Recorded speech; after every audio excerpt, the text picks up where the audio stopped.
BFM, new one just dropped.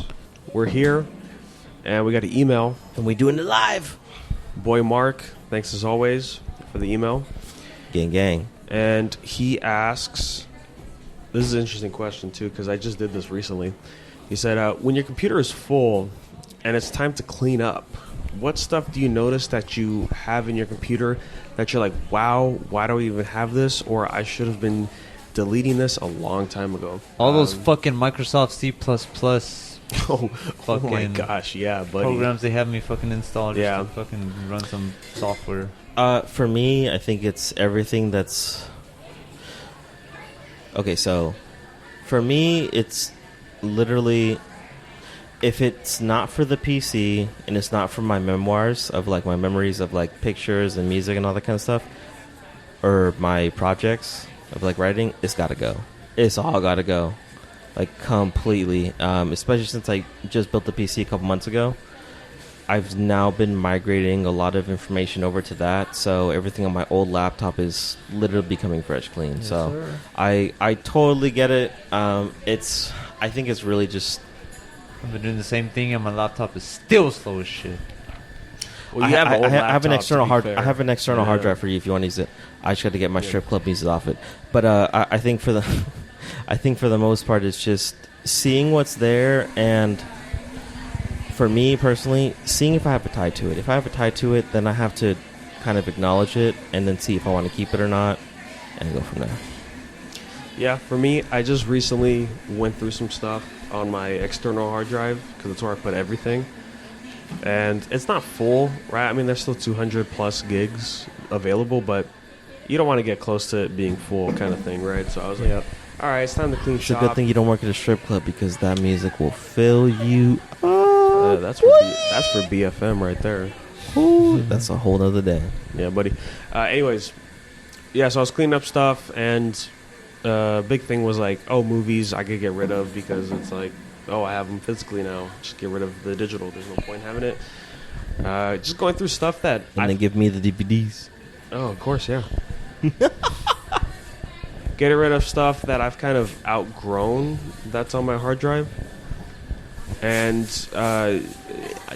talking to Mark over on stream, when I'm streaming on Twitch about stuff, he was recently deleting a lot of music that he just didn't care for. And I thought about doing that recently because my catalog's only growing bigger and bigger. And I'm like, I know there's a good amount of songs that I don't care about that I could free up on the hard drive. It's good to have a purge sometimes. See, that's where I feel... Hold on. I'm going to cut in. That's where I feel, because I've had Apple Music and Spotify for the last 2 to 4 years. Mainly more Apple Music, just because that's what I use primarily. Like, I edit my Spotify every fucking, year, That's it. Take off, songs that I don't listen to anymore. Right. I feel like, though, it's... I mean, this is just me because I'm very much a nostalgia whore.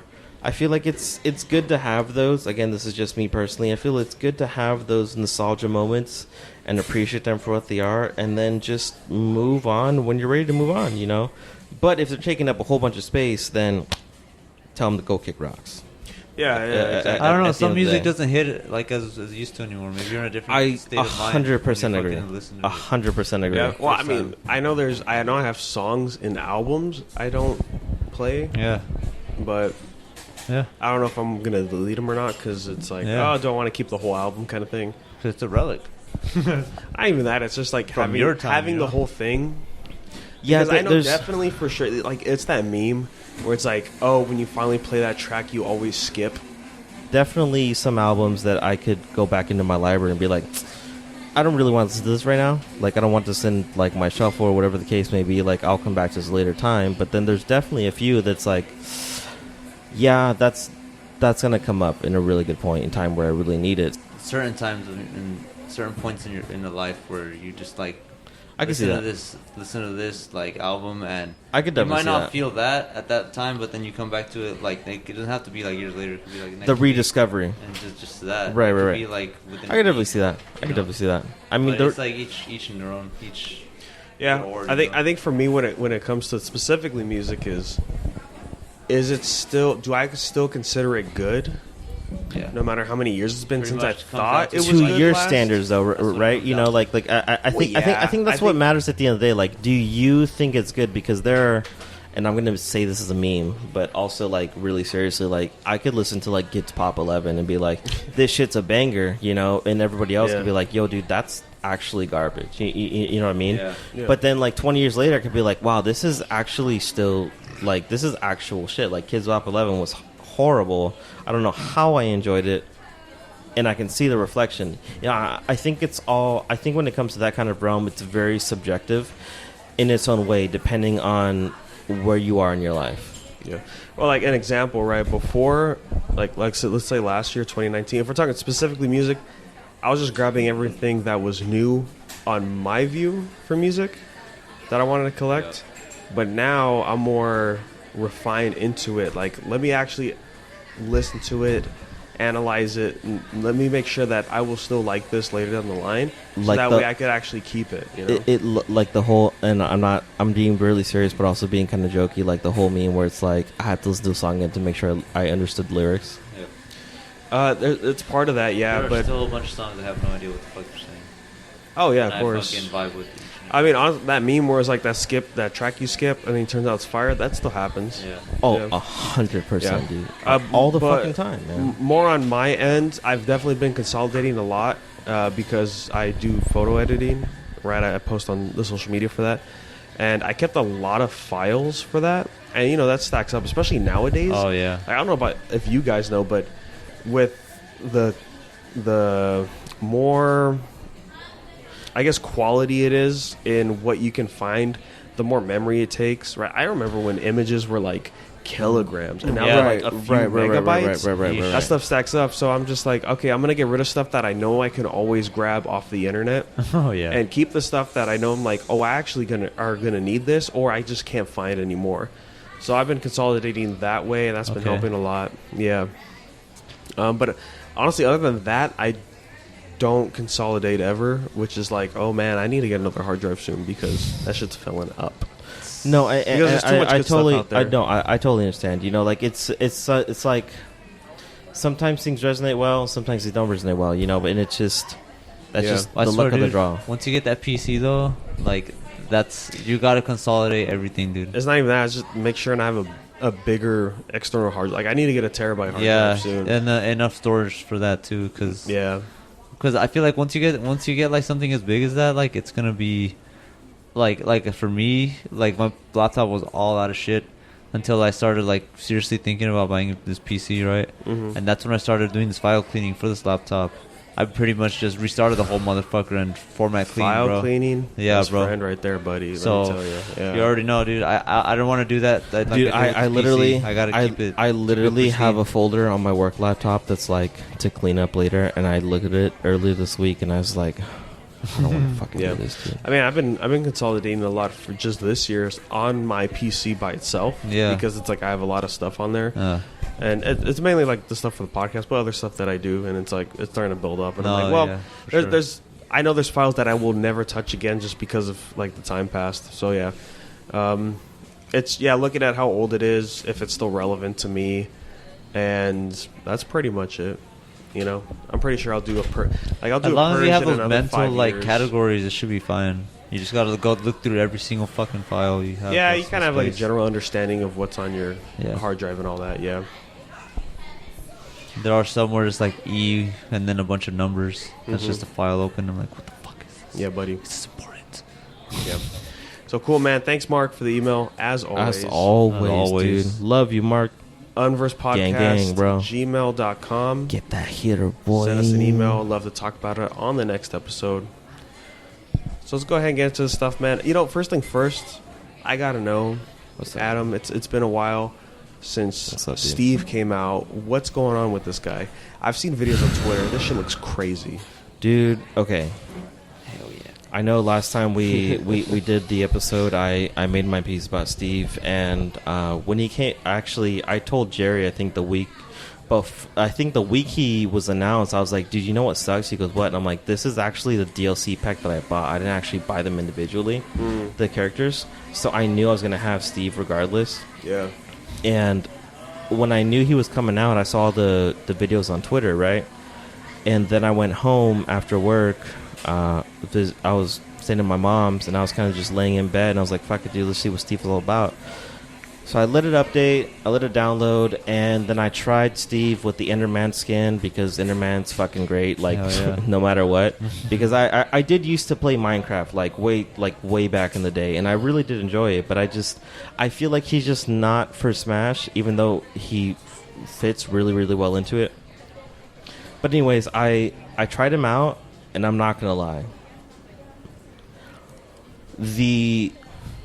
Before Steve, the few characters I really had a lot of fun with playing the game with were my mains, which was Pokemon Trainer and Young Link, and then soon Diddy Kong, right?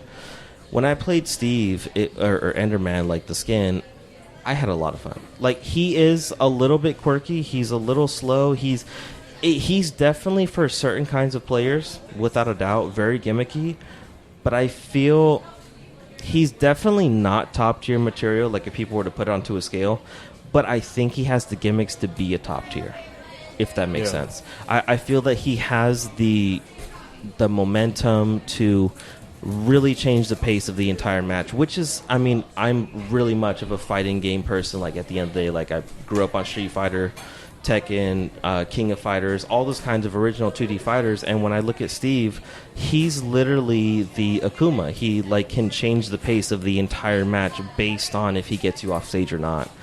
I feel that no matter what I really think about him getting into Smash, he's a great addition.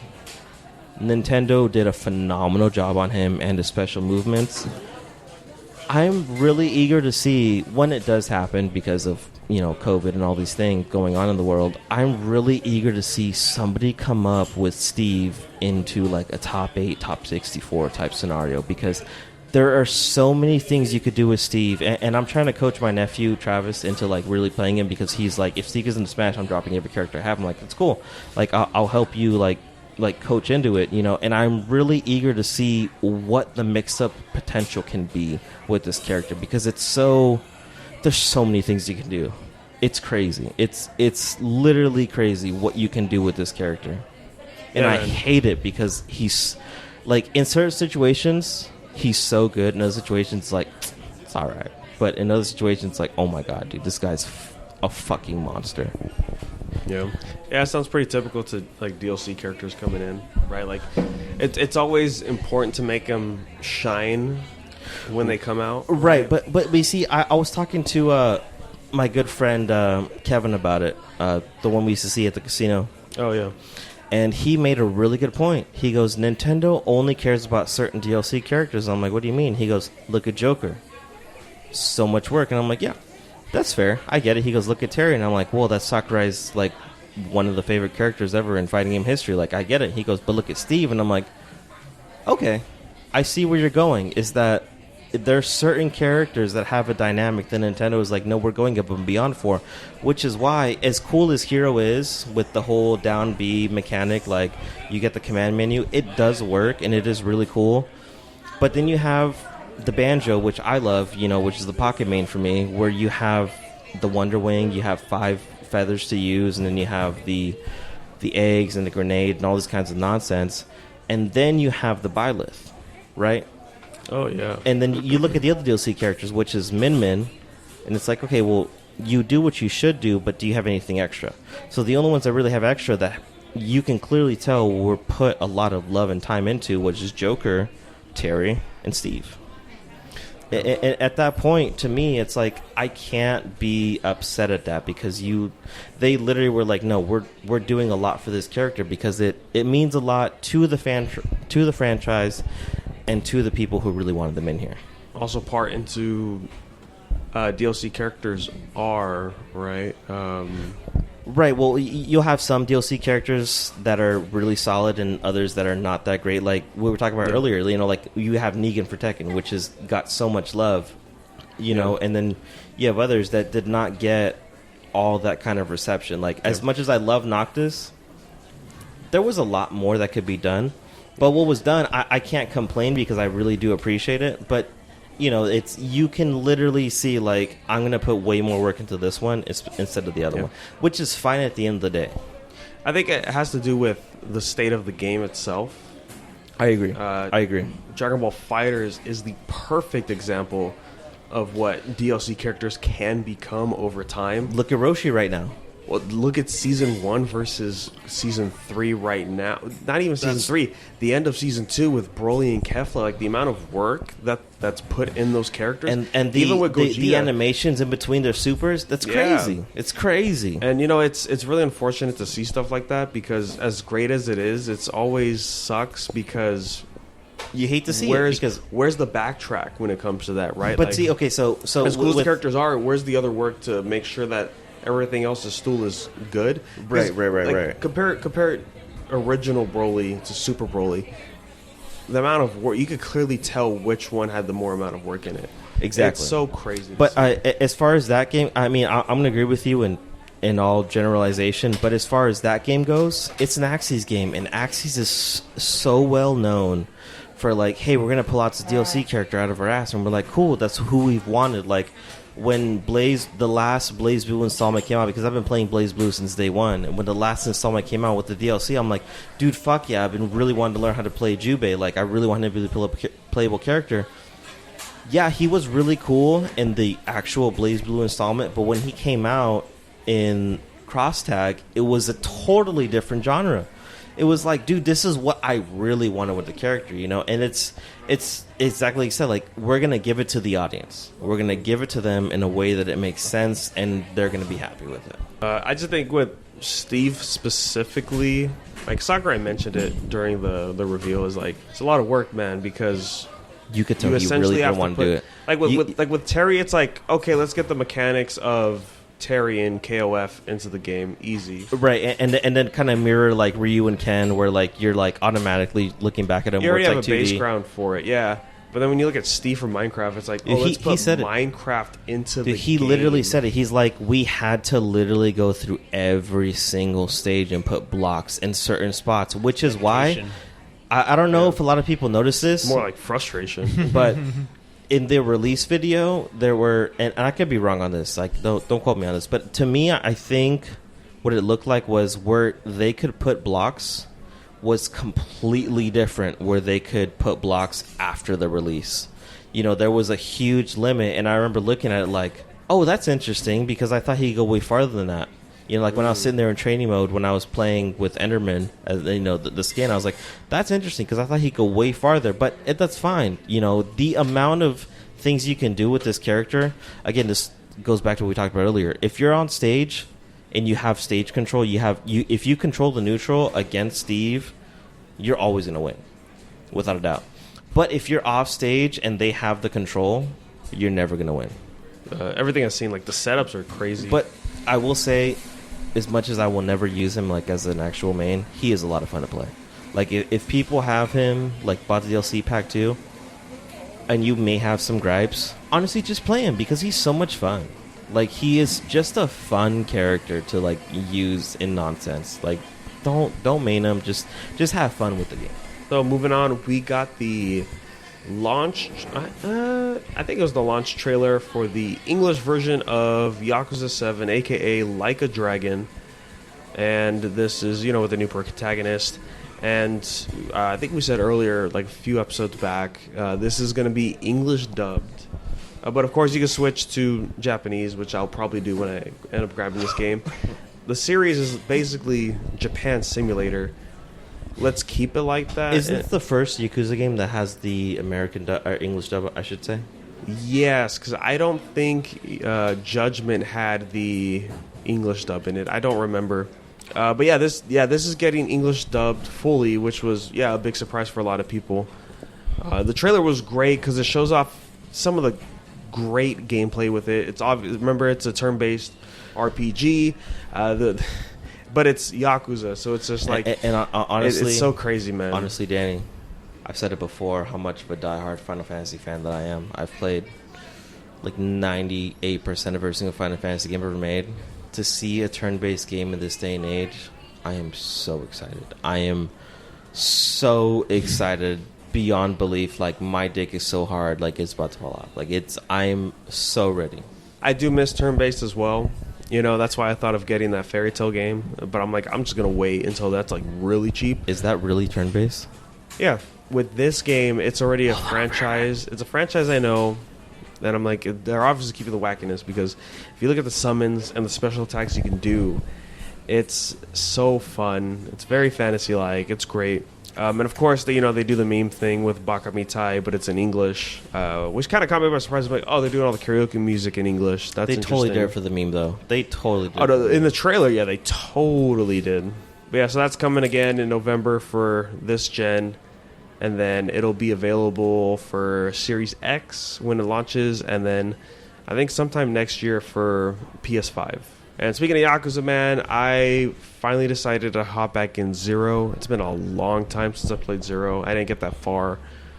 But Sounds like you're having a blast. oh, man, it's, like I was telling Julian and them, I'm like, I love these Yakuza games, and I haven't even played them yet.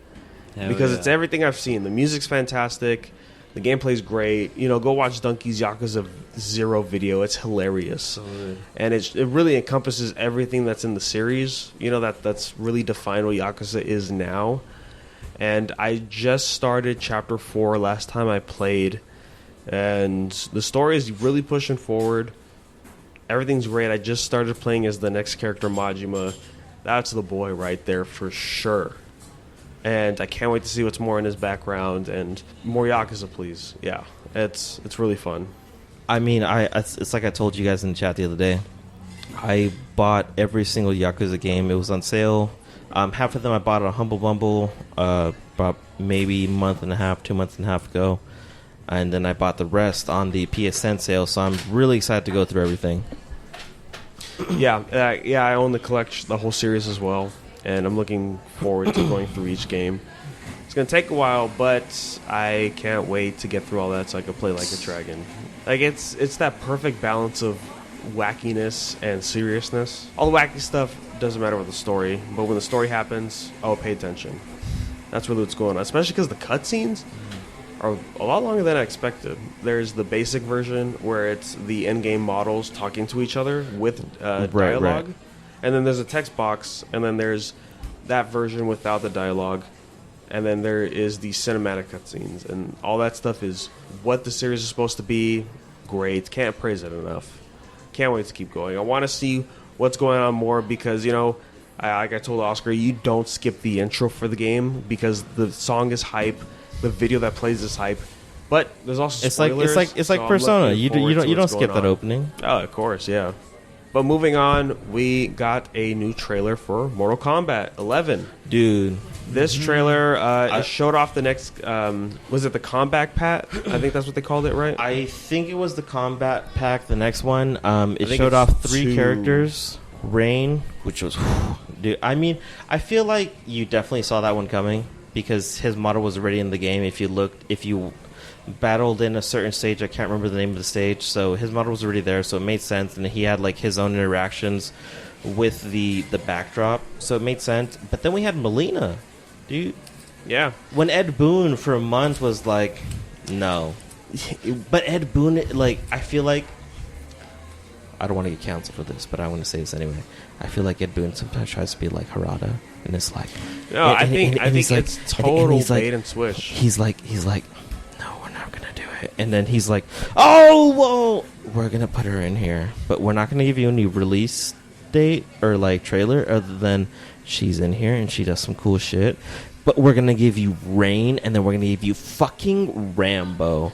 See, look, hell yeah. Everybody else in the world can be upset that Rambo's in the game, but me personally, dude, that's fucking legit, dude, because that goes into a whole nother realm of that era of film for those kinds of badasses that I'm like, that's cool because you've already had Leatherface, you've had Jason, you have Kruger, you've had fucking Predator, Alien, like you've gone through a good amount of that era of film, like from the late 80s, to the early 80s. So like going in and doing Rambo, that's fucking crazy. I mean, Spawn we saw coming like a long time ago. That's that's a no-brainer. But to see all these other characters, that's fucking wild, dude.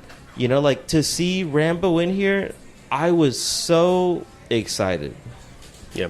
I think the big worry with Rambo is that he doesn't play like Freddy, like Arnold does. But he's not supposed to. Terminator. He's supposed to be gorilla. He's supposed to be like... But what I mean by that is when you look at the Terminator's moveset, he has a lot of similar moves to what Jason did in MKX. Right? Because it's like, it's a franchise character coming in as a cameo. Let's not put a lot of work in a sense. I'm sure Rambo will have some of unique stuff, but I wouldn't doubt there being duplicate assets for his character. Right. The big meme went around was the crouching kick with Jason and with Terminator. It's the same exact pose, same everything. So right. We're going to hope he doesn't have that. And, you know, and same thing with RoboCop too. Like, I definitely could see RoboCop it, too, but yeah. I want to believe that Rambo was going to be just a little bit different. Maybe play, like you said, maybe play similar to Predator. I could see that. Yeah. But I really want to see, I think, as far as like the models they've used previously, I could definitely see some Kano. I think Kano's in actually Mortal Kombat 11 too, right? Yeah, I think so. I could definitely see some Kano in there, probably mixed with RoboCop and Jackie Briggs. That's the moves that I see for Rambo, and I think it could do really well. But again, we're gonna have to wait to see what happens. Yeah. Reminder: he's also voiced by Sylvester Stallone himself. Beautiful. So that's cool. That's fucking crazy because they couldn't get They didn't get Arnold for Terminator. But they were able to get what's his name for Spawn. They got Keith David for Spawn, which was cool. And then they got fucking Stallone for Rambo. That's wild, dude. You see, okay, look, But you know, it's kind of crazy. Arnold didn't come in for Terminator because he came in for Predator Hunting Grounds. Are you serious? Because Arnold, I forget. And that's the one that came out Arnold's- like the last like 3 months, right? It came out, I think, last year. Something or other. But yeah. I know. Yeah, there was a DLC pack that came out, I think, this year that had Arnold's character from the first Predator movie set in the future, so he's old, and I'm pretty sure Arnold voiced that character. So maybe it was just a time constraint thing. That's why he couldn't be able to record the voice sections for the game. I can understand that. Yeah. Hopefully he has some great gameplay. And with this announcement, they showed off the MK11 Ultimate version of the game that's going on next gen. And that's going to have everything leading up to Combat 2, or Combat Pack 2. It's going to have cross-play, cross-gen, so you can play with basically anybody that has a copy of the game. And, of course, it has all the nice stuff for online co-op and multiplayer and versus for the game, so that's cool. While we're talking about that, I just want to say one quick thing. The next DLC pack for Mortal Kombat is called Mortal Kombat Ultimate. I just want to say Scorpion for Smash. No, we don't need Scorpion for Smash. Sub-Zero for Smash. No. Look, all I'm saying... They're not gonna put a rated M character Look. A rated E for everyone. We got Bayonetta. Oh, that is rated M, huh? We got Bayonetta. But that's not really I can't say if Joker was rated M. I can't remember, but we got Bayonetta. I don't think Persona's and rated then M. look. Maybe it is. Look, all I'm saying, if we can get a rated M character into Smash, it's probably going to be Mortal Kombat. Because look, we talked about this last time. You put Steve into Smash as the second of the 6. Yeah. You have to fulfill the role for the next 4 slots. You have to do something, and if you can't, then Smash is literally going to fall apart. It's literally going to fall apart, and it's going to be awful. People will still play, but if you don't have anything to live up to that same hype... But I will say one thing before we move off to the next topic. Nomura has said in the last interview that he did, I think in the last like 2 days, he's all, just wait till you see what I have next for the Switch. And we're like, what do you have for us? So this came from an article in the Nintendo, one of the Nintendo magazines that's out. You fucking mastermind. Nomura. I forget what it is, but the reason why Nomura was in it was because Kingdom Hearts Memory of Melodies, aka Kingdom Heart Mom, Kingdom Hearts is Mom, coming to Switch. which Mom is actually Master of Masters, but we'll get into that later. Yeah, okay. I'll get into that when Julian's awake. But yeah, so that's coming to the Switch, right? The demo's already out. And so they talked about memories of Melody and how it's like, oh, this is the first Kingdom Hearts game in a while. You know, it's good to see you. And then that's when Nomura was like, well, maybe we'll come back. What does that mean? That just means that's Nomura being himself. Dude, that's Nomura. Dude, that's literally the Harada being Harada. That's Nomura being Nomura. Like, they're those two are literally just themselves, and people are always like, what are you going to do? But yeah, no, I think, honestly, even though it's speculated and, like, logistically it makes a lot of sense to never see the light of day of the Kingdom Hearts collection onto the Switch, we're definitely getting something else. That's not just Melody Memory on the Switch. Well, I'm willing to bet it's either a new game or it's going to be the port for 1.8 and 2.8, or it's going to be Sora for Smash. I'm with it. I'm with either one of them. KH3 is not going on the Switch anytime soon. Oh, I don't think he can handle it. I don't think he will. I don't think he can. I don't think he can handle Unreal Engine 3. Well, it's kind of late for that, Yep. But I will tell you, I played the demo when it came out that night.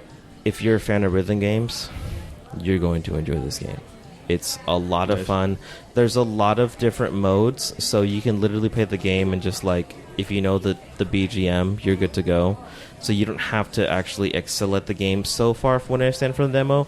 But I will tell you, if you play on the hardest difficulty, you're going to have a great time. Like, I feel like it's kind of like the Miku games. You play on the hardest difficulty, you know the song. You're not going to play the song and you do not know it. So, Devil May Cry Special Edition, that's coming out at launch day for PS5. I need to play Devil May Cry 4 again because I do not remember what happened in it. And Series X. And then the physical version of the game will be out in December. And that's probably like with COVID nonsense. But they also noted that there's still more to see when it comes to Virgil's gameplay. And I hope that means we're going to see new weapons. Well, one of the biggest things that I think that happens in 5. Well, one of the biggest things I think you mentioned to me, or like us in the chat, was that he turns into V, which I still have not played DMC 5, so I don't. I know you've told me, and I totally forgot like the whole concept of why that happens, but I can't wait to go through it and then get to that point. I think 5 story is good. It's the best it can be when it comes to Devil May Cry. I think 5 is arguably the best game, besides what 3 Special Edition is on the Switch. I've heard it's really, really that's good. That's the best version of 3, and I've been hearing a lot of great things, so that's probably up there with the contender. But story-wise, I think, 5 is great. And then, when you add the manga in there, and I'm pretty sure that's canon, that's solid stuff, But yeah, hopefully that means we're going to have more weapons with Virgil. I hope that means that we could actually get some more in-depth lore about the Sparta family with his story side of the missions. That would be great, but I will find out in November. And then we got the full-length trailer for the live-action movie of Monster Hunter. I have not seen it yet, but it looked pretty good from the clips I saw. Look, just like man, the small screenshots. I saw the trailer, watched the whole thing. I was like, wow, these monsters look cool. But is it the same movie? I've never gotten into the Monster Hunter series, so I don't really know stuff story-wise. But I will say, yeah, it's just the same people that did Resident Evil, but now they're doing Monster Hunter. You hate to see it. But I'll say again, the monsters look really fantastic. The choices that they went for the designs was really solid. And I honestly can't wait. I'm super hyped. I hope it comes to theaters before December, because that's when... Or, I hope it comes to VOD before December, because that's where it's going to be in theaters, and I don't know if I want to wait that long to see that movie.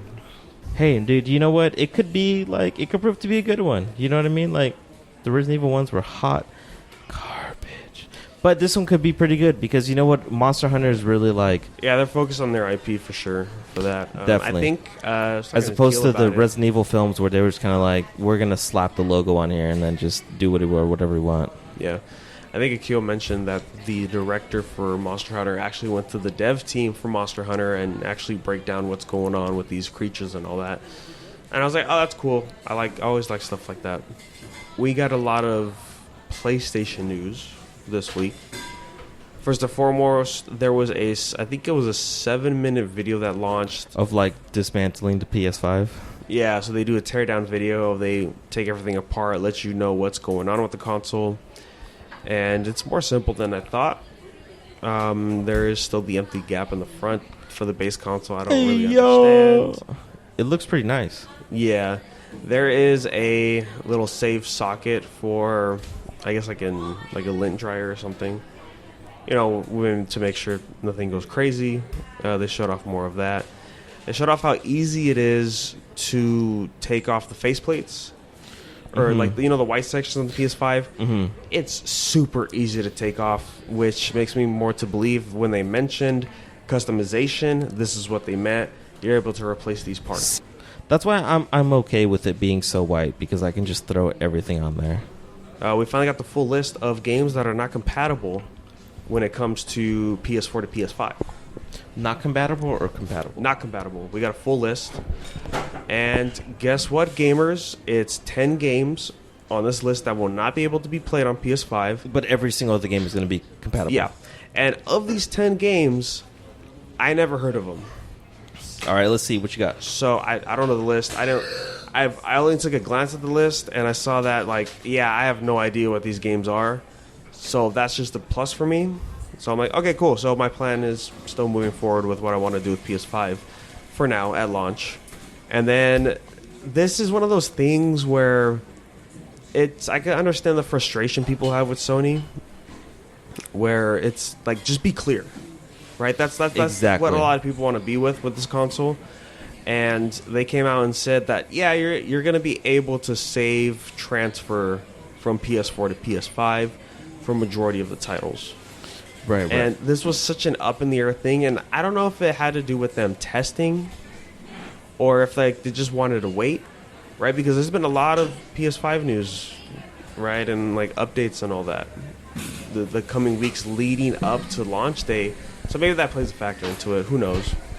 But, I mean, that would make sense if there were still pre-orders available. So who knows what's going on behind closed doors. We got the PS4 update 8.0, and I think it's just mainly to prep for Dude, what is that? PS5 I was out traveling this week when it happened. I haven't even turned on my PlayStation when I got home because it was. But you know what exactly is the contents of this update? I don't know like everything about it, but I know the big thing that the things that matter to us. A lot of people complaining is that when you form a party on PS4, you send invites to people you want in the party, and then the party is essentially an open lobby up to 16 players. Correct. And then people can come and go based off your friends list. Correct. But now for 8.0 on PS4 system, you have to create a message group, and then from there, that will create a party where people can jump in and out without invitation. Well, that means that people who are not within that group, they can't come in. So if you forgot a friend or like somebody just like hopped Discord on PS4, guess what? You have to make a new message board. So it sounded like Discord after a certain point, but then when you said you have to make a whole new thread for the conversation, now that's... Yeah, that's... Sorry, Sony. That's what it sounds like at this point. Yeah. I mean, on our end, there's definitely like different groups of friends to play with and friends of friends, and having all those separate group chats, it's not fun. A lot of people complain about that. I think that's just to help to be able to have a conversation with people on PS5. Right. Because they updated the icons for you when you log on. And it's like, oh, that's clearly a PS4 when you log on. So I'm sure it's going to be different when a PS5 comes out. And then from there, we also finally got a look at the UI for PS5. It looks so fucking pretty. I'm sorry, I had to cut you off, dude. I watched like 5 minutes of the video, and it's fucking gorgeous. I don't know if I'm the only one who feels that way, but I think it's fine for the PS5. My only problem with it is the card system. I'm not a big fan. And so we got details on what this card system is. Dude, it's just fucking Yu-Gi-Oh, bro. Like, what's the problem? Yeah, so you hit the home button. Don't you have the heart of the cards, my guy? But it's not even that, dude. It's, I don't know. I'm not feeling it because you hit the home button, right, the PlayStation button. Right. And then it brings you up to the cards in your card system. Right. And then from there, they have a variety of things like hints, achievement records, items you missed, etc. And then you're able to click on it, and it'll warp you to that section of the game where that item or whatever is, and then you can go finish that. Now, I think it's good when it comes to trophies, right? Because it's like, oh, here's an achievement for a certain percentage, whereas some games just don't log that for you already. Right. So that's cool. I don't know how often this is. There's another feature I thought was pretty dumb because it doesn't make sense, is if you're in a party with your friends and your friend decides to share play, right, being able to share his screen so you can watch him play, which is already available on PS4. But the difference here on PS5 is you're able to watch it while you're playing a game. You can just drag and drop wherever you go. If I'm preoccupied with a story-based game, Then why I would I wouldn't ever do want to that? distract Right. myself with that. Yeah, it doesn't make sense because I'm pretty sure PS5 will probably be compatible with Twitch like PS4 was. And I think, I don't know, it's half of some of the stuff that got announced feels like, okay, this is obviously like for gamers and the next gen and what's to come. And then some of the stuff is like, well, here's all that cool wacky stuff that we kept kind of doing throughout the entire generation with like PlayStation Home stuff with the avatars and all that weird shit. So I don't like that. I don't like the cards. I mean, the base UI when you select games, it's whatever. I think it's fine. It's like kind of like that high concept art for games. You know, you look at a canceled game like, oh, here's the menu, here's the room that has the menu kind of thing. Right. And we did get a look at the leaked version for All Stars when they wanted to revamp, and it was, you know, kind of similar to what I have the same similar feeling to that to PS5, but can't really complain because you're gonna get the console anyways. You know, I just hope you're able to disable the card feature because it's. I'm sure there might be like some cool UI that comes out like later on in time. I think that's just the default for now, and I if that's the default for now, that's fine. I think it's a good route to take, personally. I just hope that when that happens, save transfers available or whatever, so that way when you get the up res on where you left off, you could just pick up where you left off kind of deal. Exactly. I hope for that. But then we get sad news. By the 21st of October, which is real soon, the web and mobile version of the PSN store will no longer sell PS3, PSP, and PS Vita games. Whack. Yeah, so it's So really... I'm glad I bought my Persona games. I need to get my Dissidia game so I can beat this fucking cocksucker's ass right here next to me. Is there a reason why? Is it just kind of like, hey, we're done? It's just old. You know, I'm pretty sure it's the same reasoning why they stopped supporting PS3 for PlayStation Plus. It's like, you know, we're this far ahead of that generation. There's no point in continuing to do things for that. I doubt there's any servers left open on last gen. Unless it's a Call of Duty game. I can't imagine anything else being open. All it really means is you have to physically go to the store on your device. Right. Yeah. So yeah, they're just getting ready to push all that stuff out. You know, there's also more sad news. We knew it was coming, but 505 Games came out with a statement for Indivisible. Now, if you were on the Indiegogo campaign for Indivisible, You definitely would have got this message. What was shown is a lot of crossover characters. A lot were pretty hyped. Majority overall enjoyed what they saw for the reveal for crossover characters coming in. And then one of the basically playable characters, I think, for Skullgirls would have joined the game. And there was also DLC. And of course the backer rewards when it comes to inserting characters and some of the like that. But with the whole debacle of Lab Zero Games, nobody is really there anymore.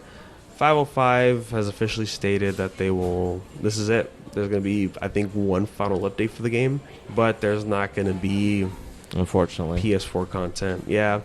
I mean, you hate to see it, so. Hate to see. I knew it was coming, but it always hurts to hear. Speaking of hurting to hear, man, Neo 2, it's out. Dude, I just bought Neo I think last week before it got off on sale. I'm ready to hop in. Yeah, I mean, Neo 1's a great game. I still like it. And how's the DLC for Neo 2? Yeah, Shit, I played the DLC. It's Demon in the Capital. So this is the furthest it's ever been in the series. At first, really good impressions, right? The environment was different, but it felt familiar at the same time. Hey. The music was the music. Nice surprises. enemy designs for the new ones were cool. The new bosses were great. And as far as the story went, it was all right. And then sadly, on the second day of me streaming the game, It just crashed out on you. no, I beat it. It's looking like a repeat of how long the last DLC was. And I said on stream, I mean, I guess I don't remember what the DLC felt like for the first Neo game because it's been so long. So maybe it's been this short all the time. I don't know. But for this one, for sure, at the very end of the main mission, the last one, it felt like they were teasing a lot on, well, hey, make sure you meet this guy because that's who you're going to have to fight next. And I don't know how I feel about that. The final boss you fight in the last main mission was great. I really loved the design. But because of the person prior, made me think, oh, we have at least 2 more bosses. Well, no, credits roll and we get the side missions, which are mostly just, oh yeah, go find this thing, get some items, or just fight characters that wouldn't make sense in the story. So that sucks, it's pretty short, but we did get the fist/the claws. Those are really great. Doesn't feel like They it's look from fun. Neo. Feels like it's like in a character action game like Devil May Cry and all that. So next, we got a trailer for Netflix, new anime series, and it's called The Blood of Zeus. Wait, hold on. Before you go on, I just want to tell you, I think I put in the chat. Oh, October, I think, 22nd or 23rd, Tower of God goes on Netflix. oh, they put it on Netflix? Yeah, boy. Oh, wow. The 22nd and 23rd, boy. So you know what that means? Oh, is it If you only didn't only for those days? No, I don't remember which day it goes on. So it's Oh, 22nd or okay. 23rd. Oh, okay. But all I'm saying is, if you haven't watched it on Crunchyroll, watch it on fucking Netflix and then read it afterwards, because it's the only adaptation that had justice. That's crazy on Netflix because it was a Crunchyroll deal. Because it did so good. Yeah. You know what I think it is? I think the soundtrack did way better than the animation did. Which that's no surprise because the soundtrack was phenomenal as it was, and we've already discussed like how much content was cut in the entire series. Yeah. But at the same time, I'm not surprised. Yeah. As opposed to God of High School or Noblesse, who just started. Well, I mean, with season 1 of Tower of God, there's not a lot of action, There's not. anyways. I So mean, it's. I mean, we talked about before. You can cut corners in that one, but when it gets to season 2, you cannot cut anything. oh yeah, no. Excuse me, my little brother like go through Tower for the first time and not me like give anything to him.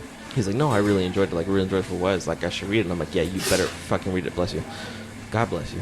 You know, like, you should fucking read it. And he goes, yeah, I'm going to read it. And he started reading. He goes, oh my God, this is way better than the anime. And I'm like, yeah, 100%. So definitely check it out when it comes on Netflix if you don't have Crunchyroll. That way you don't have to like worry about paying that bill. But again, highly recommend reading it. See how you feel about it, and then go into it. And I should say, last Webtoon episode, since we're talking about Webtoon stuff, I mentioned the premiere for Noblesse and how I was upset because it started at chapter 92. 92, yeah. And I talked to a mutual friend of ours who has also read the series, and he reminded me that on Crunchyroll there is a 2-episode OVA called Noblesse Awakening. Now, I don't remember if I watched this or not because this came out a good while ago. But from what he told me was that this is basically the missing chapters that's in the Crunchyroll anime for episode 1. Oh, you know what? That actually kind of makes sense because Awakening is a 2-episode thing that's on Crunchyroll. And if they're going to have Crunchyroll already doing Noblesse for a new anime, why would you repeat the same thing kind of thing? But he also pointed out, like, oh, they really didn't do a job of advertising that Awakening is even here. And that might have to be like, well, it's a new thing. Let's not really press on the older stuff that was tied to this kind of thing. I don't know. Right. Well, but see, that's where I feel like it makes it Tower a little bit more interesting because they really do push on trying to understand. Like when I watched the composer stream for the first time, Kevin Penkin last week, there was a question. He did a whole AMA. One of the questions was, did you read Tower before you were asked to compose? He goes, oh yeah, I caught up before I started saying yes I could do it because I wanted to make sure I could make something to it. And I remember listening to that like, you're my guy, dude. We're not gonna get into that right now. He's but have yeah, to break it into acts like One Piece does right Dude. now with Wano. Yeah. very excited. I hope that we get a season 2, but obviously we'll wait because SIU is still under the weather. Still on the vacay. He's still doing his thing, man. You know, Oh, and yeah. I just Yep. it's been a few weeks now. I think almost a month and a half now. It's been a long time. So next webtoon might be delayed. Not sure. We'll see on the schedule. But by then I'll probably check out Awakening and see. Hopefully that's the missing 92 chapters For Noblesse. Yeah, I mean, like I said on the webtoon episode, it's a lot of repetition and like the gimmicks that go on in those chapters. So they could probably condense it into that short of time frame because there's only like the important stuff is at the very end. Like the setup stuff and what's in the middle can all be in the same arc. Yeah, I'll let you guys know next episode. I might hopefully check out both episodes. I'm not sure yet. But going back to what I was saying earlier, Netflix dropped a new trailer for a new anime called Blood of Zeus. This is great, more Greek mythology. Right, I'm a big fan of that. Looks interesting, and it is from Powerhouse Studios, the people that brought you Castlevania. And Greek mythology, it's like it's all a win for me at the end of the day. I'm looking forward to it. They do great stuff. Yeah, they do really great stuff. Yeah. Speaking of great things, man, in January we are getting the release for the Blu-ray for Lupin the Third, the First. Dude, I've been fucking waiting to watch this film. Like, I really, really... Okay, so I think out of everybody in the whole group, there's really you and I who really appreciate Lupin. Yes. And when I vividly remember when you sent me the trailer for this new film, and I remember, like, taking a shit, and and I, like, pooped everything out and then like ejaculated at the same time, and I just looked at it like, oh, I just need this movie fucking now. And the fact that it's coming out, dude, you already know. You already fucking know, dude. It's about that time, dude. A while back, we got the trailer for the English dub, and I was like, man, I really did miss the English dub, dude. But then also I'd probably go clips, with either or. But the honestly, Twitter clips are so fucking good. It looks. This is what Lupin was supposed to evolve into, in my mind. Like, yeah, we started off with what we did, and if we were going to be continued on, we have to continue on with the times. And then just that clip that I saw on Twitter of him breaking into the whole thing. Yes. And that's, I don't want to give any spoilers. Just, I'm sure if you look it up on Twitter, you'll definitely find it, and it's not going to give any spoilers, but it's going to look so fucking badass. It's so good. It's so fucking good, and it's unbelievable. Like, the amount of work they put into this film is unreal. I can't wait.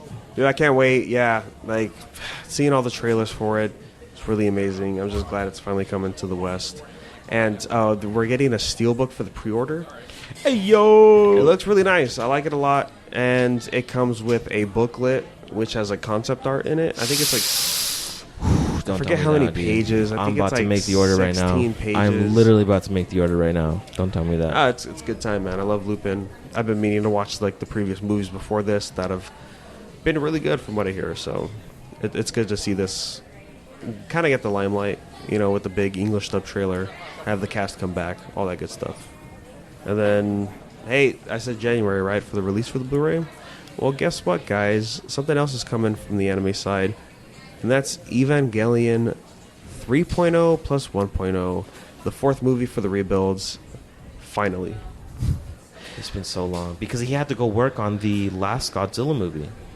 In between them all. The ones on Netflix? The CG ones? Yes. Yeah. He went to go work on those. Yeah, crazy, man. Long time coming, honestly. It's been a long time. That's all I know. Honestly, Danny, I just want it to end, dude. No, I feel you. I've been an Eva fan since day one, and when the rebuild films came out, I'm like, fuck yeah, dude, let's watch it. I'm like, it's a cup of tea, dude. I'm not going to say anything other than that. It's a cup of tea. And then they were like, hey, man, we got one more. And I looked at it, I'm like, all right, dude, let's do it. Let's fucking go. So now that we're finally getting it, I don't even want to speculate on what it could be. I just want it now. Yeah, I'm still debating whether or not to get into the rebuilds. I remember starting the first one, 1.0, and immediately I was like, why are we going this route? It's a different world. Do you have to? Okay, so you literally. I understand that, but it's like I don't know. It's audience perspective. It's a mess. I think. Oh, it gets worse. Like if you're gonna continue the rebuilds, you don't have to. But if you're gonna continue the rebuilds, just keep in mind, it's a different world.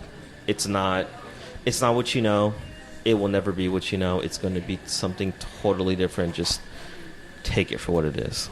Yeah. And that's all I can say, because it will never be anything else, unfortunately. Yeah, I might go back and rewatch 1.0 and just go from there.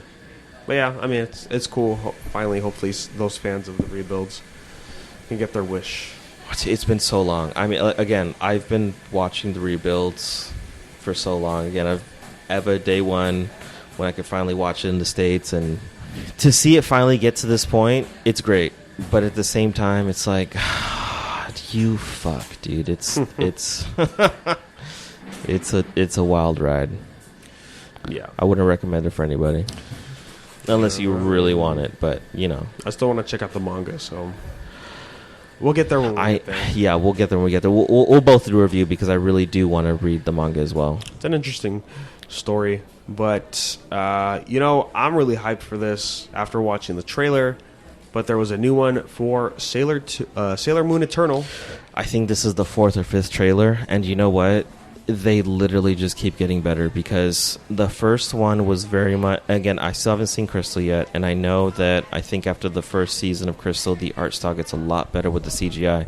But I haven't confirmed it yet. But from what I can say of the trailers that I've seen, they've consistently gotten better for the first part of Eternal. And I literally cannot wait, because it's going to be so fucking good. And if I can believe what people have said about Crystal this far, which is like it's very much more true to the manga, and it doesn't flesh out things like the anime does, which is its own give and take. I'll take that, because I would love to see the way that arc goes animation wise, because it's so fucking good. It's honestly... I'm not going to say this out loud. It's probably the best arc in Sailor Moon. But Chibi Moon is also the best. I mean, it's...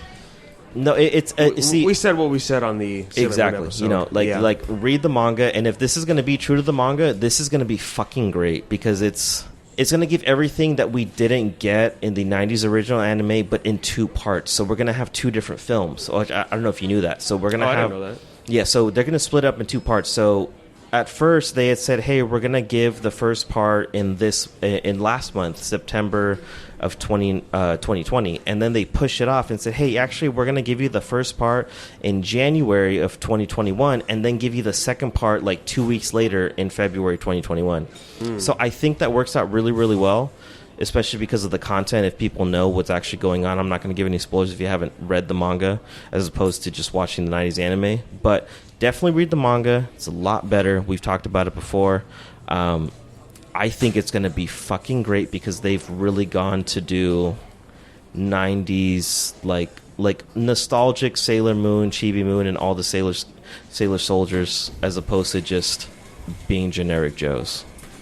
Animation wise, I was like, it looks too clean. Like some of that. But that's why it's a movie. That's why it's a movie. That's true. Exactly. Because it did grow on me later down in the trailer. So what I've been reading as of late for the last couple months about Crystal is that everybody hated the anime. Nobody liked it. So when it came to this arc, they were like, "We're just gonna do a movie and see how it does." But when they pulled the initial trailer out for it, it was not the same art style as Crystal normally was. It was actually very nostalgic. So that already pumped up the viewers. Yeah. People were like, dude, let's fucking go. And that's where I feel that this is going to be the route that they're going to go for the rest of Sailor Moon. They're going to do part 1, part 2 of arc 4, the dream arc. And then it's going to be a hard part. It's going to be a hard decision to make, because part 5 is just so all around the board. If they can do that, then great. If not, then they might do an anime and not do a movie, or vice versa. But I think... if they just leave it at the dream arc, and we've talked about this before in the podcast, you can just stop there. You literally can just stop there. Exactly what I was about to say. Because there's no reason to go on any further. Like, yeah, you get Sailor Cosmos, and you get Galaxia, and then you get the Starlights. But literally, if you just want the content, you can stop right at Nehelenia, and then you're done. So we'll see, man. But I can say that I think it's gonna turn out really, really well. Yeah, from what I've seen. I'll say this though. I hope they change a few things. This is one of those moments where I wish they do change stuff from the manga. And that is what my complaint was when we talked about Sailor Moon for the manga review. Which I think I know what you're talking about. Because in the trailer, we saw all the soldiers see their guardian spirits. Correct. And in those moments, I believe that's where they get their new weapon. For the change, it should be have the sailors, defeat their enemies. Don't have Sailor Moon come in with Chibi Moon or just Sailor Moon by herself, transform, do their ultimate technique, end the day. That's the one thing I hated about that arc, so I hope they fix that. Okay, so in the 90s anime, nobody saves them. They have to find the power within themselves. So it starts off the way that they were found, which is Mercury, Mars, Jupiter, Venus, right? They go through their own scenario with, I can't remember what the demon was called at that point in time. It wasn't the daemon, it wasn't the seed. It was season 3, wasn't it? 4. Oh, okay. It was season 4, so it was something totally different. And then, with every single Sailor Guardian that had found their power, they had found it through themselves. It wasn't through anything that Usagi or Chibiusa did. It was that Usagi and Chibiusa couldn't get there in time, and then that Sailor soldier had to find the power within themselves.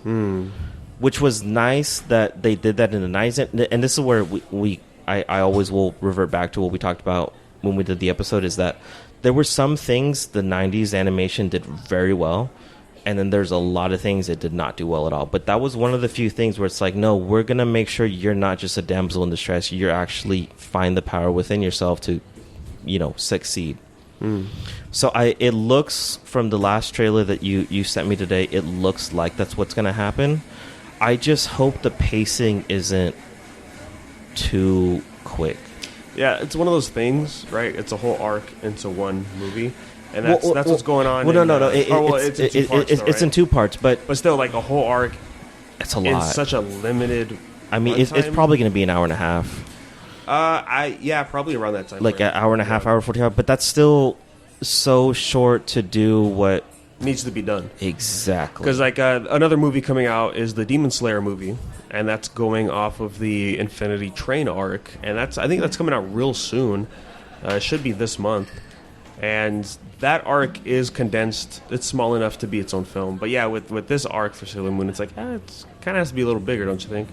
At least more than one feature film. But the 2 parts, I hope that's enough. Right. It just really depends. It depends where they finish the first part going into the second part the following month. Yeah. But we'll see. I honestly do have a lot of hope for it. I think it'll do really, really well. Yeah, I'm hyped too. I want to check it out. We got news today, as of this recording, that surprisingly, Fist of the North Star came back in the news circuit, and it's getting republished by Viz. That's crazy, dude. Yeah, they showed the first volume cover. It looks really nice. It was the Japanese cover. Are they doing a whole JoJolian thing? Is that what's going on? I don't think they're hardcover like JoJolian. Okay. But I think they're going to be omnibuses more than likely, so that's a fair. 3-in-1 type That's of deal. fair. Yeah, that's what they usually do. I'm assuming they're going to be bigger, though, like larger in size than what a standard manga dimensions are. So that's cool. And it's funny that came up because I'm back in streaming. And you just started playing that game, didn't you? I started playing the Fist of the North Star game, Lost Paradise, and that's from the Yakuza team over at Sega. And I am 5 chapters in. So far, it's its own original story, though characters do show up from the original story. So there's potential spoilers if you haven't checked out the series. But to be fair, it's a story from the 80s. The manga is like over 200 chapters. I'm pretty sure the anime is over 300 episodes. So I don't blame you if you don't know anything. Right. It's a great series, though. I highly recommend checking it out. And for the game, it's cool. It definitely feels like a less. It's a downgraded version of Yakuza, I could say. So like in Yakuza with the combat, you have your different stances for styles or whatever they call it. Mm-hmm.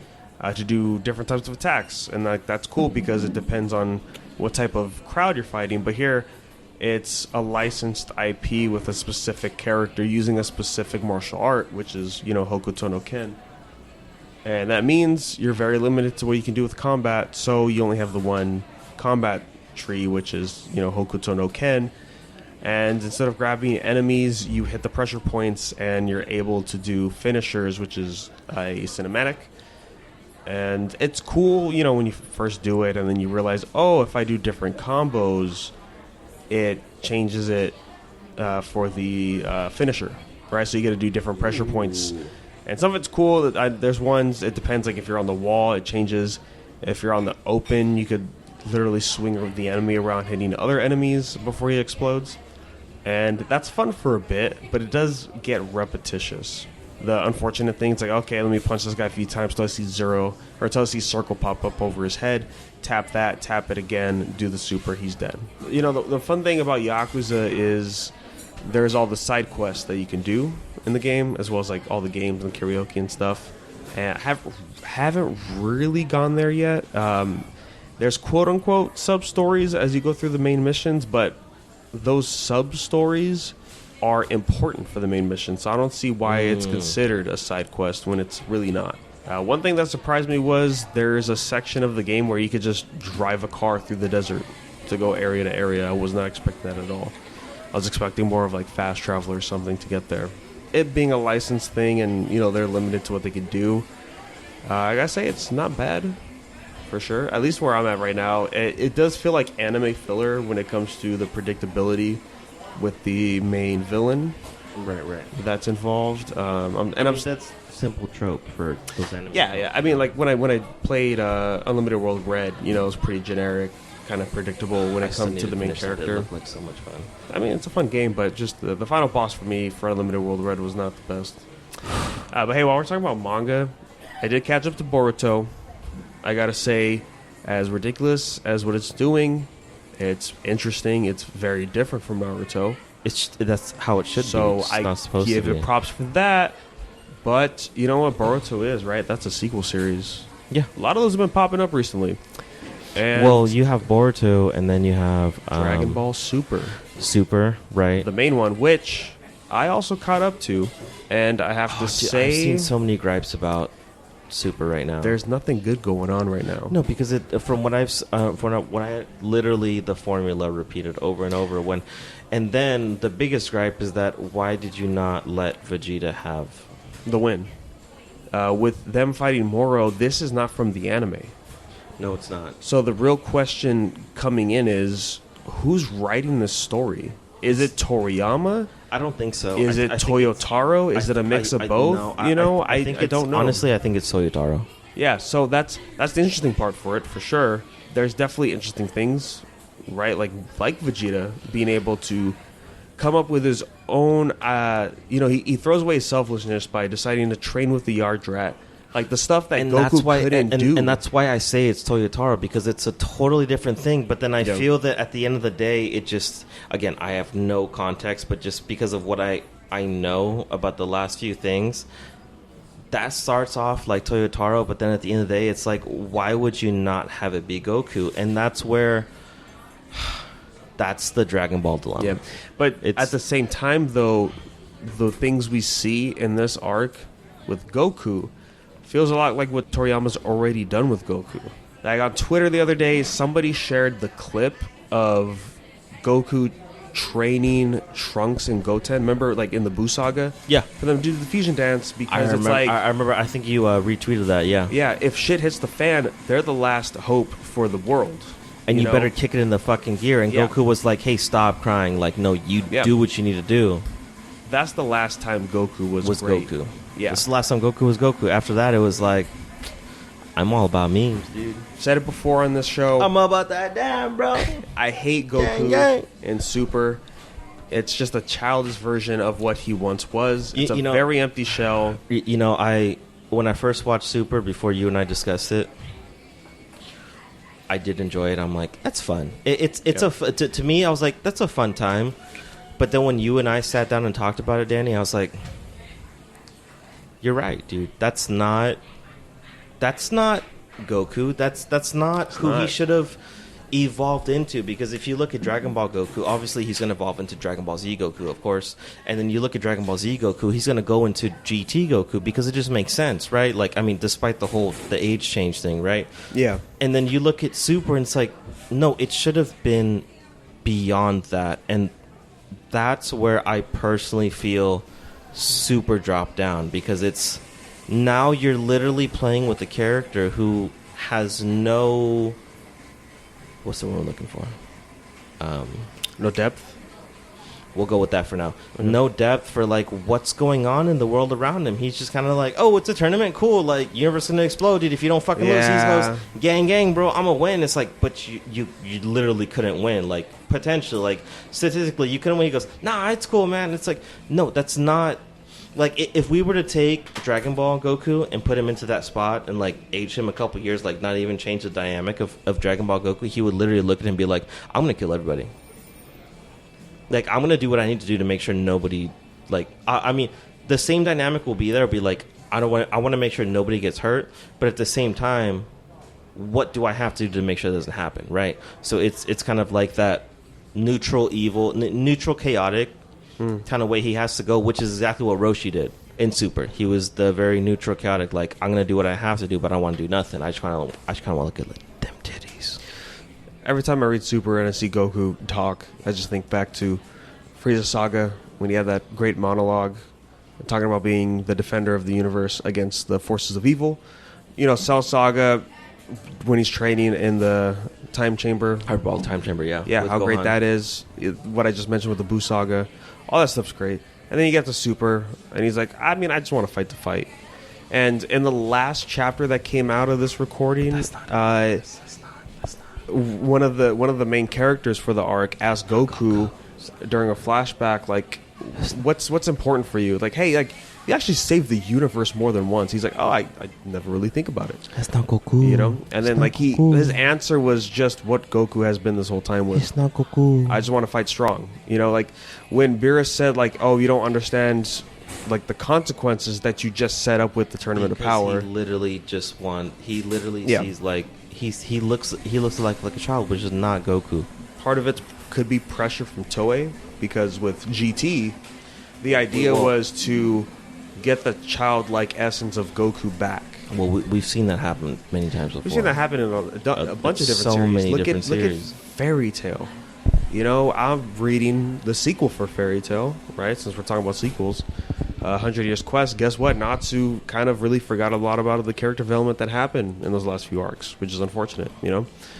And it just happens because editors and supervisors are like, well, I mean, look, as much as I love people as much as I love Zatch Bell, if we were to look at, I don't remember his name, the owner of Zatch, he went an R, right? He went through the same thing, you know, and then it's such a common thing to happen to very largely known shonens, and it's unfortunate because it's like, no, the artist author wants, it's like, hey, no, dude, this is what we're doing, this is what we're gonna do. And this, okay, so a great example of this would be, I don't know if you watched the Erased live action. I've been meaning to check out the other content for Erased, but never. So the manga's the best, the anime is pretty solid, the live action is, it's all right? Like that's what I for what they do, it makes sense, but it's not the preferred way. So the preferred way is manga, anime, live action. And the reason why is because there's a big shift in content between the first two and then the live action, and it just fucks everything. And that's where I feel a lot of things have gone wrong, is because they're like, hey, this did well in this kind of format, we can just kind of tweak it a little bit. No, it's not going to work. You're going to get the message across. That's fine. That's totally fine. And it'll work for that purpose. But if you're looking at it in the way that it's meant to be, you're never going to get the full concept. And that's why I told you, I think a long time ago, I'm like, hey, just read the manga, watch the anime. Like, live action is decent, but don't count on it to be good, because it's its own thing. It takes a story and runs with it. I mean, look at The Boy. The other day was Ben 10 Day. Alien Force did the same thing, right? It was a more mature Ben, right? He grew up at the end of the original series. And then I think it was up season 3 and 4 is when they were like, actually, guys, let's kind of backtrack. Shift gears. Let's shift gears, make Ben more like he was when he was 10 years old. And that's not... but it's like, when you do stuff like that, you're ruining the character's development. Exactly. Like it's like you forgot all of it. And the reason I'm bringing all this up is because there was supposed leaks for the storyboards for the next chapter of Dragon Ball Super. And all I have to say is I hope it's not true, because it's almost a shot-to-shot version of what Goku does in the Cell Saga, where he gives Cell a Sensu Bean, so that way he has that full health. So that's he can why that fight meme's properly. going around. That's why the meme's going around. Yeah, and then the storyboards was Goku giving, what the fuck? I don't even remember his name. The goat guy, Moro, Moro, whatever. a Sensu Bean, so that way he could gain his full chi, and then they could go 1-on-1 again. Now, I think what's going on in the story with Goku versus Moro, I think it's mainly about Goku teaching him a lesson. But that's the Cell Saga. That's literally the Cell Saga. That's literally I mean, that's the lesson for Gohan, but Goku wants to teach it to Moro specifically, which is. It is different, but just doing it this way is very. Hold on. So right now in this scene, it's Goku, Vegeta, Moro. There's no Gohan. No. There. It's because I know it's Gohan just Goku was, and Moro. Like everyone else is defeated, because Moro was such a badass villain. Like he defeated everybody because he pulled up so many bullshit cards out of his ass. Because that's how Toriyama writes nowadays. Fucking Seto Kaiba. Yeah, and then we get a death that's not that impactful to us, but very impactful for Goku for no real reason, because we never saw it on panel. You gotta tell me off air. For the manga, yeah. And then that causes Goku to go full Ultra Instinct again. He's able to control it, and he's beating Moro's ass. And I just hope that these leaked storyboards are not true. See, this is why sometimes you just need to leave it alone. Isn't this the same arc where Broly came back and he was like good? This is post Broly, yeah. Where he was good, right? Yeah, so this arc started. Good. The first chapter for the Moro arc started with like a 1 or 2 page retelling of like just quick stuff from the Broly movie. It showed a couple scenes, and then the last stuff was like the final fight and all that. So this is all post Super Broly, but yeah, it's just I don't know. But yeah, I mean, look at Boruto. Like I said, at least it's doing stuff that's different and interesting. I mean, sure, we're still messing with aliens. I mean, look, but that's the thing, though. Like, if you're going to have a sequel story, you're gonna have to do it differently. You are gonna have to do it differently. Yeah, like you cannot continue the same story over and over again. Like, I know Boruto started in that type of method, and I know that when I stopped reading is when it actually kicked off into a whole different gear. Yeah, and I actually want to just restart Boruto, like, all in all, because I am interested to see what happens, because just the way that it starts, it's like, dude, this is the end of the Leaf Village. It's like, but how did I get here? What happened? Yeah, we still have ways to go before that series ends, I think. They're fighting right now. It's going to take a while, and I hope that's it. But I feel like Boruto just, again, it's a sequel series. I feel like, again, I haven't been reading it up for a while, but from where I stopped at, it felt like that's the way to finish a story. That's the way to, like, hey, I have this and I started it, but how can I finish it? Even if it's fucking bonkers, it puts into perspective a whole different realm of, like, yeah, that was his world, but this is my world, right? That was Naruto's world, that was Shippuden's world, but this is my world of me being like this half demigod like type of thing, and then going into dealing with this karma and these aliens and these cyberkinetic robots that have like all these jutsus, like it to me when I saw it, I'm like, that makes sense, because it's not what he experienced. He actually can he has to learn to deal with things that's not just about chakra. Like, he has to use his brain, versus in Naruto and Naruto Shippuden, it was like, as long as I have chakra, I can fuck the shit out of you. Like, no, it's like, no, you have to think about it now. Like, you have to really be like, oh, if he's using water jutsus, now I have to use like electric, like thunder jutsus, that way I can stop him. Like, it's that's how I always saw Boruto. It's like, okay. And when I was watching the anime before you and I got to the same point when we caught up in the manga, that's exactly what it was. It was like, yeah, it was a lot of filler. I mean, all of it was filler up to a certain point, but when they were doing their battles, it was logic. It's like, oh, he's using fire, I'm going to use water. Oh, he's using earth, I'm going to use air. Like all these kinds of things that made logistical sense for Boruto to be like, yeah, my father has all this chakra in him because he's got the 9 tails, but I'm going to learn how to be an actual ninja by learning all these different traits. I'm not saying that's the same from where I left off up until now. I have to read it to find out, but that's where it looked like it was going. I mean, right now where it's at, it's still kind of like that, but it's pulling in like, oh, well, we need Naruto and Sasuke just because of who they are. But that's fair because the way that it started is like the destruction of everything. So it's, it is kind of fair, but it's like, I guess because of the scale it's at, that's what it is at the end of the day. Again, I'm not there, so I can't agree, disagree. But the way that Boruto started was the destruction of everything. Like there was nothing left. But the future stuff. Exactly. But all we see is Boruto and Kawaki. Yeah. You know, so if you're telling me this right now, then it's like I get it. Like that's to me, that's from what I saw and what I read up to, that makes perfect sense. Even though it's as cliche as it sounds, because it's like, well, we need to have them back again. But if that's not their ultimate role in this story. And that was, I think, perfectly made true in the first chapter where you have Boruto and Kawaki. Like, we're going toe-to-toe. My father's face is fucking gone. Like, Leaf Village is destroyed. Like, they have no part in the story other than just being present here. Anyways, guys, at the end of the day, mangas, they don't need sequels. Just leave it the way that it is, dude. And if we do get sequels, please give us good answers. Like, the things about all these sequels, Dragon Ball, Boruto, Fairy Tail, Inuyasha.